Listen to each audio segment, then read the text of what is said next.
Baruch Spinoza makes a claim that few dare to consider. Fear, anguish, and suffering are not immutable realities, but illusions created by the mind. And what if I told you that the key to living in peace is not in controlling the world, but in understanding it? Imagine waking up one day and discovering that everything you ever worried about, everything that kept you up at night, was never real. It's not a mental trick or false optimism. It's a truth so powerful that once you understand it, you'll never see life the same way again. How many times have you suffered over something that in the end wasn't so serious? How many sleepless nights anguished over a problem that over time lost importance? Our mind plays a trick on us. It makes us believe that our fears are real, that failure is imminent, that others' judgment defines us. But what if I told you that all of this is a mental construction? This is where Spinoza comes in. This man, born in 1632 in Amsterdam, revolutionized the way of understanding the world.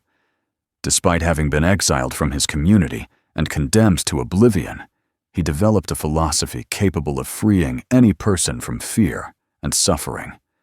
He worked as a lens grinder, earning the minimum to survive, but every free minute he dedicated to writing and reflecting. And so he reached a surprising conclusion. True freedom is not in making arbitrary decisions, but in understanding reality as it is.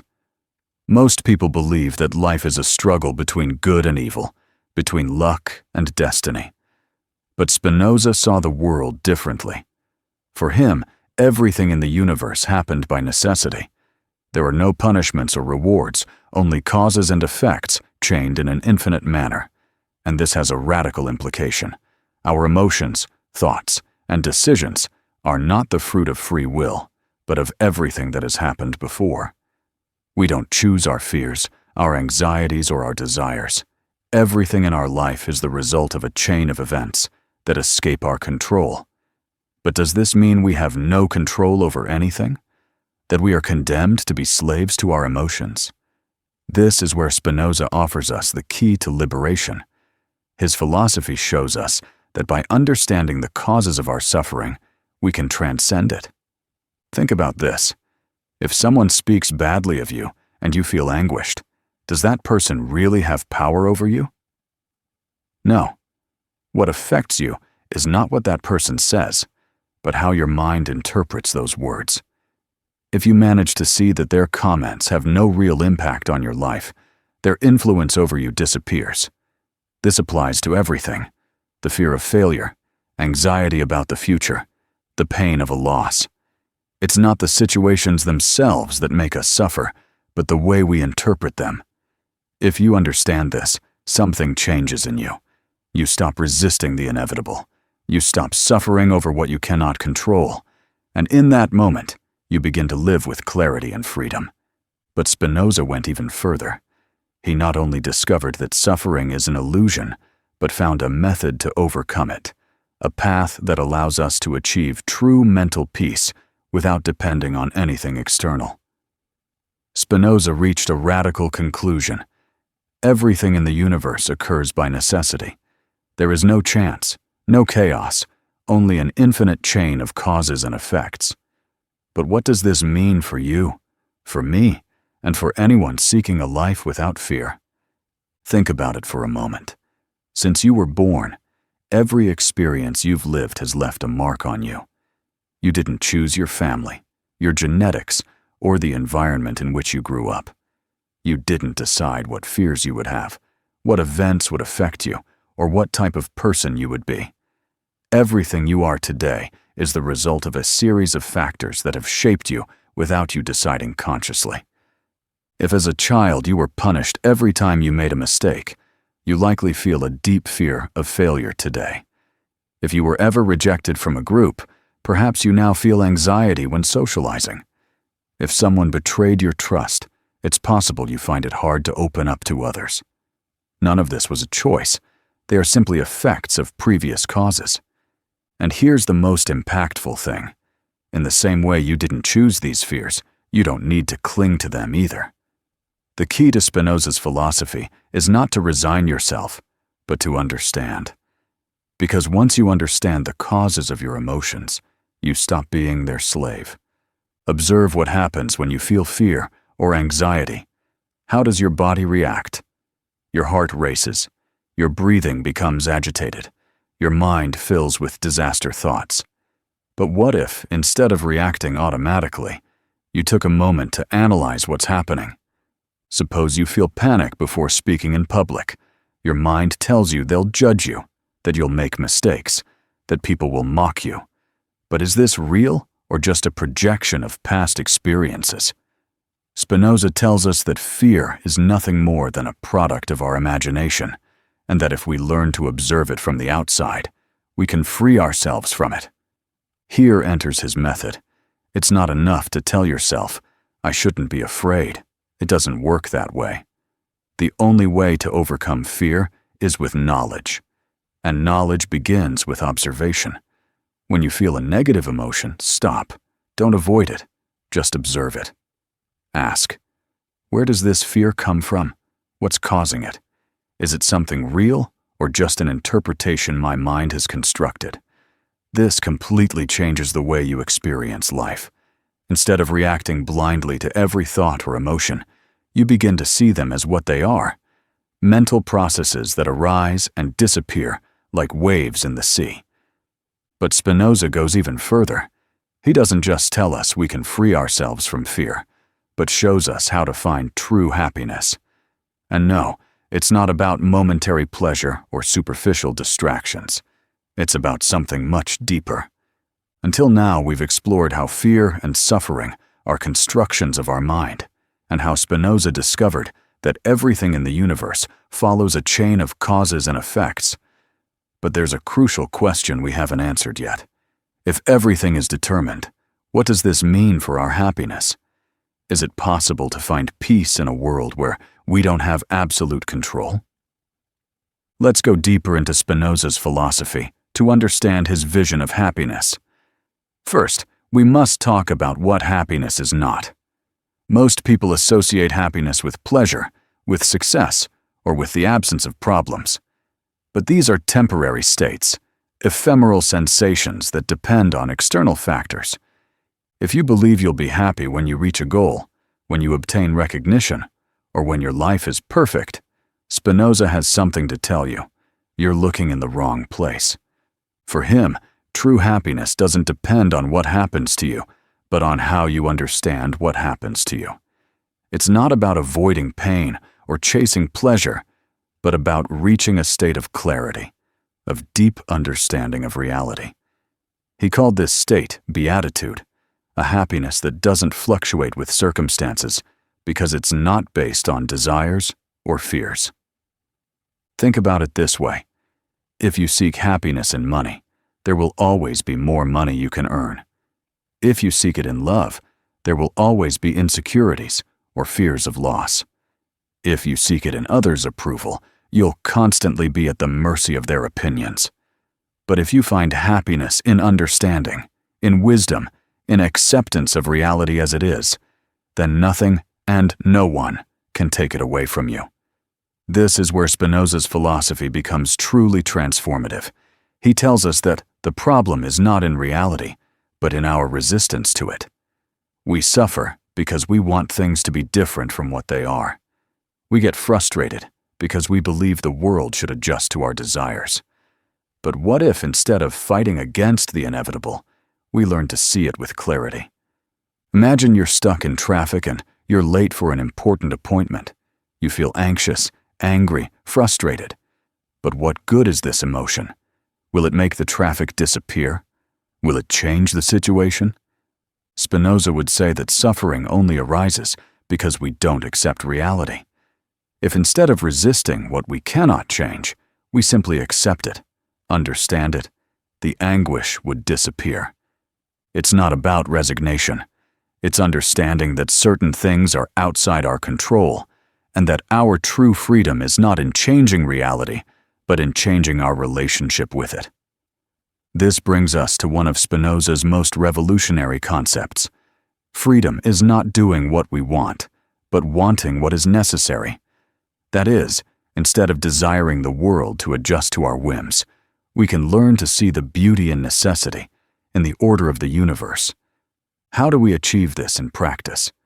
We've reached a key point in Spinoza's philosophy. True freedom is not doing what we want, but wanting what is necessary. For Spinoza, the path to happiness and inner freedom is not mystical, nor does it depend on religious beliefs. It's a rational process, a method anyone can apply. The first step in Spinoza's method is to understand that our emotions are neither good nor bad in themselves. There's nothing wrong with feeling fear, sadness, or anger. The problem is when these emotions control us because we don't understand their origin. Every emotion we feel has a cause. It doesn't arise from nothing. Sadness, anxiety, frustration, all are the result of how we interpret reality. For example, if someone insults you, you might feel offended and react with rage. But Spinoza would say, wait a moment. Why does this insult affect you? Does it change who you are, or is it only revealing the nature of the other person? If you understand this, the insult loses power over you. It's not that you stop feeling emotions, but that you see them for what they are, automatic reactions you can analyze and transform. The second step in Spinoza's method is knowledge. Knowledge as an antidote against suffering. He believed that suffering comes from ignorance. It's not that the world is cruel, but that we don't understand how it works. When a child cries because they can't stay up late, they do so because they don't understand the importance of rest. When an adult suffers because someone doesn't love them, it's because they don't understand that love is not something that can be demanded or controlled. For Spinoza, true freedom comes when we understand reality in its totality. If we know why something happens, it stops seeming unjust or arbitrary to us. That's why, instead of fighting against our emotions or trying to repress them, we must analyze them with logic. Ask ourselves, why do I feel this? What beliefs are behind my suffering? Is my interpretation of reality correct, or is it distorted by fear or desire? When we apply this method, we discover that many of our worries have no real foundation. We see that the fear of failure, anxiety about the future, or guilt about the past are just illusions our mind has constructed. Another fundamental principle of Spinoza's method is overcoming attachment and the illusion of control. We cling to things because we believe they will give us happiness, money, success, others' admiration. But when we base our happiness on something external, we become vulnerable. Spinoza tells us the only source of true happiness is understanding. If you understand that everything in the universe follows a necessity, you stop anguishing over what you cannot control. This doesn't mean you shouldn't act or strive to improve your life, but it means you can do so without anxiety, without fear, without frustration.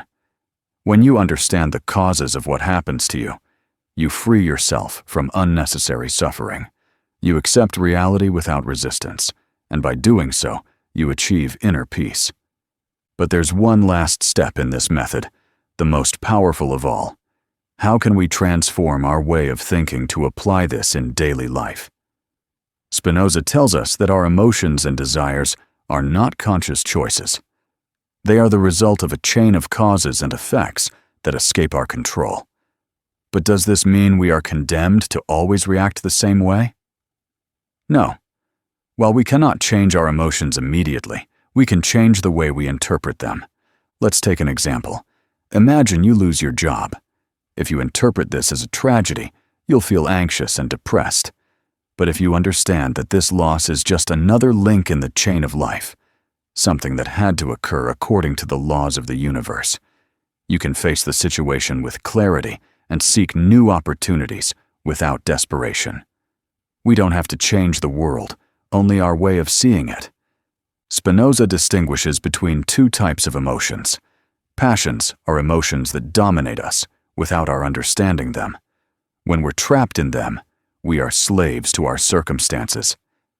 Active emotions are emotions born from understanding and allow us to act with freedom. The most powerful emotion, according to Spinoza, is reasoned joy. It's not superficial happiness, but a deep state of satisfaction that arises when we understand the order of reality. When we live with clarity, without being dragged by fear or frustration, we experience a sensation of harmony with the universe. This doesn't mean we never feel sadness or anger, but that they no longer enslave us. For Spinoza, the key to achieving emotional freedom is transforming passions into active emotions. How do we achieve this? Instead of letting ourselves be carried away by what we feel, we must ask ourselves, why do I feel this way? What is the cause of this emotion? Understand their origin. If we discover the cause of our emotions, we stop reacting impulsively and can respond with intelligence. Accept reality without resistance. Many times we suffer because we refuse to accept what is inevitable. Spinoza teaches us to flow with nature instead of fighting against it. This process is not easy, but once we master it, we realize that many of the worries that tormented us in the past were unnecessary.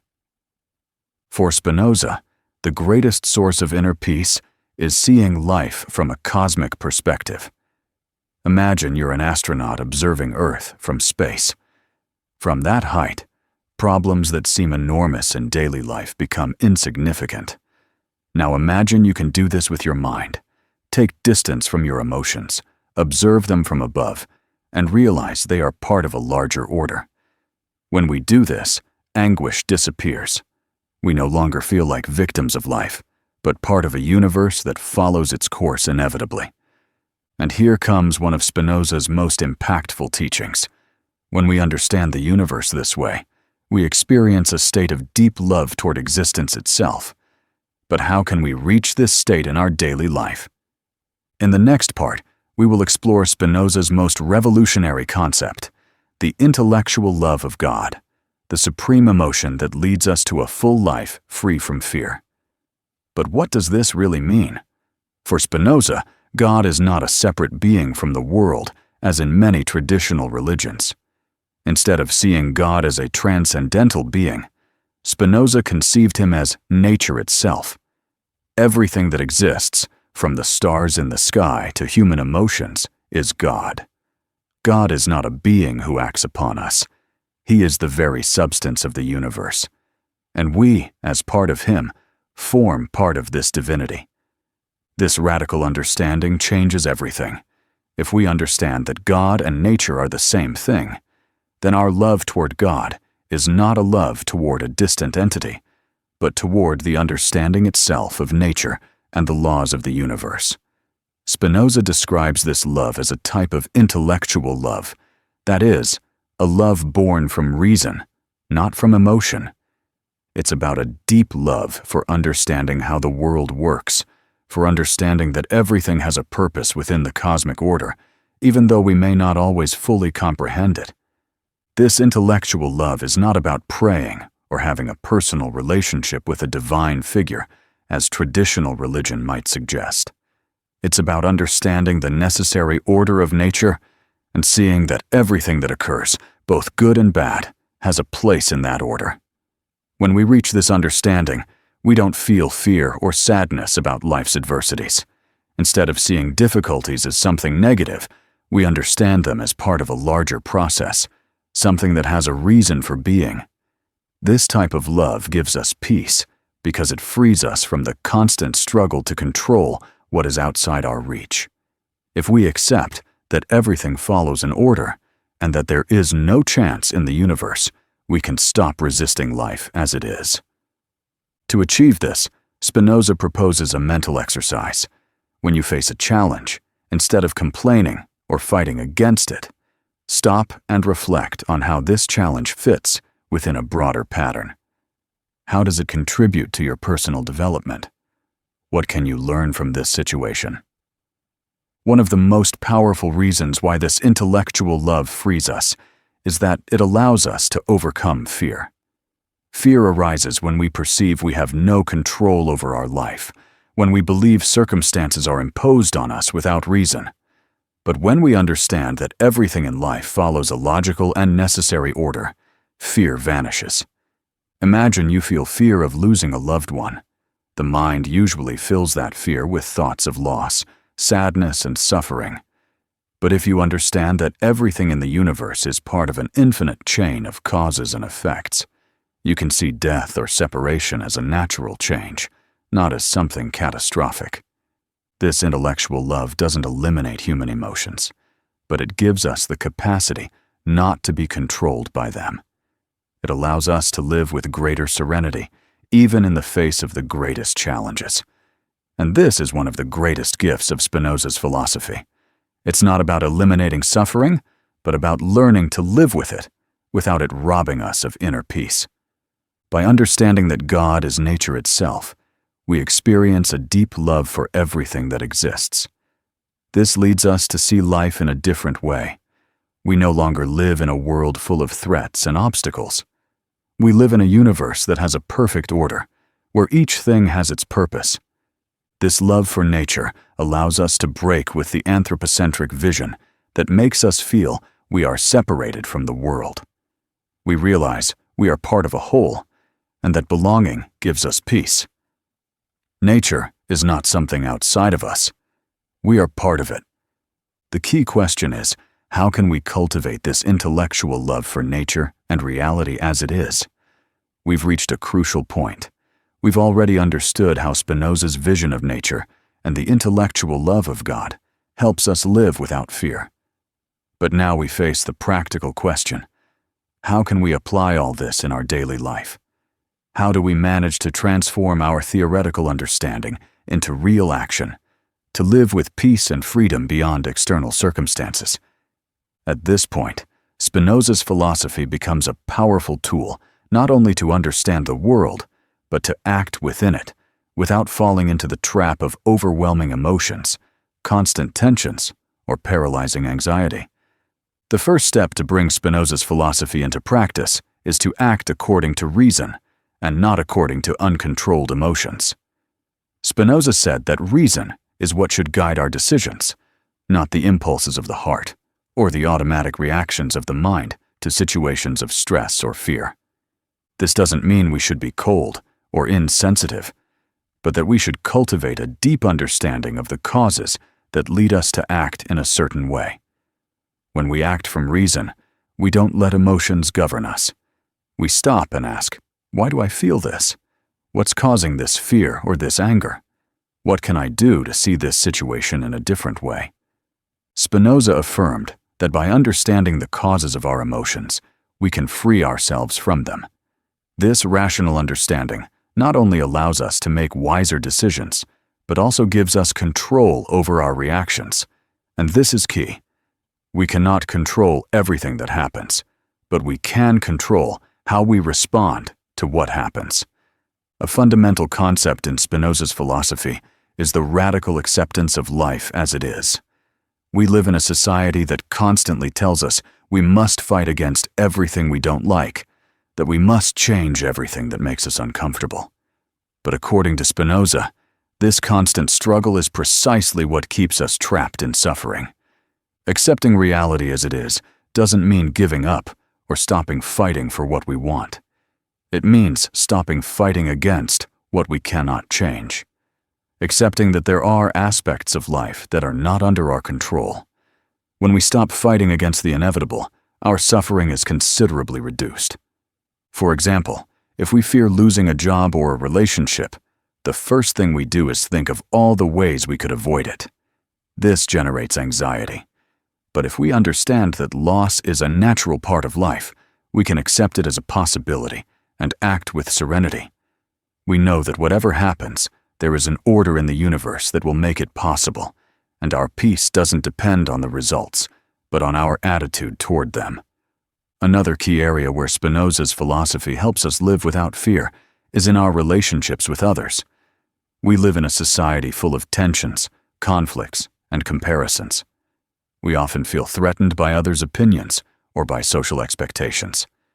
But according to Spinoza, our relationships should be based on mutual understanding and cooperation, not on conflict. When we understand that we are all subject to the same laws of nature, we stop seeing others as enemies or competitors. Spinoza said that true freedom can only be achieved when we free ourselves from destructive passions like hate or jealousy. By understanding the causes that drive us, we can act with compassion and empathy without our fears or insecurities controlling us. Of course, living according to reason and accepting reality as it is not easy. It's a constant challenge, and there will always be moments when emotions overwhelm us. But what's important is that by understanding that our emotions are the result of external causes we cannot completely control, we can move away from the idea that we must be perfect at all times. Instead of judging our emotions or trying to eliminate them, we can simply observe them and let them go. This is where daily practice comes in. Spinoza doesn't just offer us a theoretical understanding, but invites us to practice this knowledge in daily life. Every time we face a situation that causes us fear or stress, we can apply rational reflection. Why am I feeling this? What can I learn from this situation? What can I control, and what must I let go? As we integrate this philosophy into our life, we realize there is no clear end. It's not about reaching a perfect state of serenity, but about continuously learning to live better, with more peace and more clarity. Spinoza's philosophy is a path, not a destination. It's a constant reminder that suffering and fear are not avoidable. They are erroneous interpretations of reality. In this last part, we're going to delve into true freedom. And despite what many think, Spinoza doesn't believe that freedom consists in being able to choose among many options. For him, freedom is deeply understanding the causes of our emotions, thoughts, and actions, and acting in harmony with nature. Freedom, according to Spinoza, is not about escaping the laws of the universe or nature, but about accepting them and living in accordance with them. When we understand the laws that govern our life, we begin to see that we're not at the mercy of chance or chaos. Everything we experience has a cause, and by understanding this cause, we can act with greater consciousness without falling into the tyranny of emotions or fear. This type of freedom is not the superficial freedom we usually desire, the ability to do whatever we want at any moment. True freedom is the inner freedom that comes from understanding our own emotions, our limitations, and the forces that shape us, and choosing to act from that place of deep understanding. For Spinoza, the intellectual love of God is not a mystical love, but a deep and rational understanding of the nature of the universe. This love is not about sentimental affection, but about the appreciation of the laws that govern the world. By understanding these laws, we come to see that suffering and fear are the product of our erroneous interpretation of the events that occur to us. This intellectual love is a tool to free ourselves from anxiety, because by understanding how things work, we can accept what we cannot change and act with greater clarity. We realize that pain and adversity are just a part of the natural flow of life, and that we don't need to fight against them, but learn from them. One of the greatest challenges in modern life is fear of the future. We worry about what could happen, about risks, about failures, and this constant fear paralyzes us. However, Spinoza's philosophy invites us to live in the present and accept the inevitability of what is to come. Instead of fearing the unknown, we can accept that the future will unfold according to natural laws. We cannot foresee everything that will happen, but what we can do is prepare ourselves rationally to face any challenge. Accepting that we cannot control everything that happens allows us to stop suffering in anticipation and enjoy the present moment. One of the deepest fears we all face is the fear of death. For Spinoza, death is not a catastrophic event, but simply the end of a natural cycle. Like everything in the universe is governed by cause and effect, death is not a punishment, but a natural part of the order of nature. By accepting this truth, we can free ourselves from the fear of death and live with greater peace. By understanding that everything that happens has a cause and that we are immersed in a continuous flow of life and death, We can see death as something natural and stop fearing it. This change in perspective transforms our relationship with life itself, allowing us to live with more purpose and freedom. Now that we've understood the key principles of Spinoza's philosophy, the question is, how do we apply this in our daily life? The answer lies in cultivating a constant practice of reflection and self-observation. Every time we experience fear, anxiety, or stress, we can stop and reflect on the causes underlying those feelings. Spinoza invites us to adopt an active attitude of understanding. It's not enough to passively accept life's events, but we must seek the causes that generate them and act from that understanding. This way of living allows us to make wiser decisions without being slaves to our emotions or fear. For example, if we feel anxious about a work or personal situation, we can ask ourselves questions like, why do I feel this way? What am I really fearing? What part of this situation is outside my control? By honestly answering these questions, we begin to see the situation with more clarity and stop being dragged by our emotions.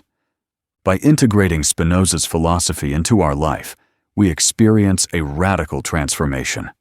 We become more aware of the causes that drive us.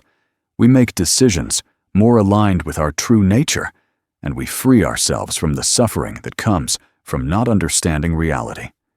Over time, we begin to live according to a deeper sense of purpose and serenity. Fear no longer controls us. Anxiety dissipates, and we can face life with a calm mind and wise heart. And most importantly, we discover that true peace doesn't depend on what happens in the external world, but on our capacity to understand and accept what occurs within us. Remember that freedom is in understanding, not in controlling. Peace is in accepting, not in resisting. And as Spinoza said, only when we deeply understand the universe and our emotions can we truly live without fear.